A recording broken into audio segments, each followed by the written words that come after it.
what you hear is I'm not awake for at least 2 cups of tea after getting out of bed. What I mean is I stayed away from home for at least 2 days when I found out that he died. To say that 6 a.m. alarms always go off sooner than I prefer my mornings to begin is to say I expected the early morning phone call to confirm plans, not to confirm that she would never again be making plans. When I say that mornings always seem to come too quickly, what I mean is the front end of the truck didn't care how young she was when it kissed her goodnight. You know, I still can't tell whether she died instantly or she died fighting beats more rhythmically on these air drums because everything sounds offbeat after the first 2 words. I am struggling to find comfort in God's word. Yea, though I walk through the valley of the shadow of death, and I have encamped there. Pitched a tent, taken up residence among the dead, and I never intended to stay there. It's just every attempt to wade through troubled waters leaves me drowning in an ocean of tears, gasping for air, grasping for something to hold on to. And when I do, it is always morning, and she is always new.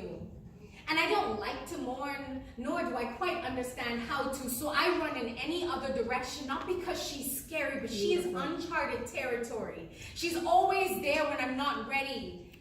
I will never be ready. Even before I can glimpse her Polaroid-shaped silhouette in the distance, I'm choking on the thickness of her perfume. It is the flavor of bittersweet memories.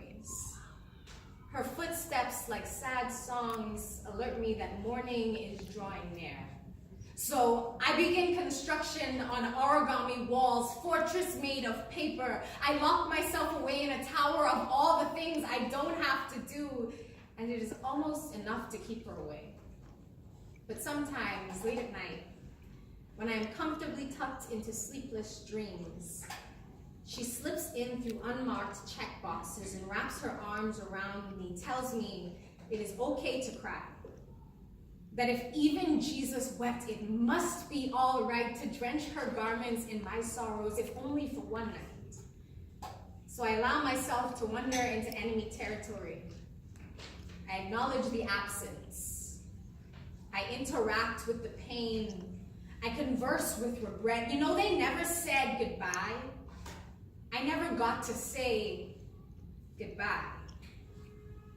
And as always, morning is here too quickly. Her light slips in through paper cuts in my castle walls, illuminates the paper cranes that have been left on guard. They've grown drunk on my tears. It is now a strain.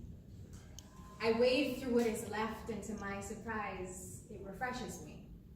You know, I have yet to perfect my morning routine, but there is a time for everything, so there will always be another tragedy. Note to self, when there is tragedy, they will serve you the news like vinegar in a wine glass, easy to look at, but difficult to swallow. When it shatters on the ground, try not to cut yourself as you attempt to reassemble your broken pieces. When they tell you she died on impact and felt no pain, try not to scream that you do.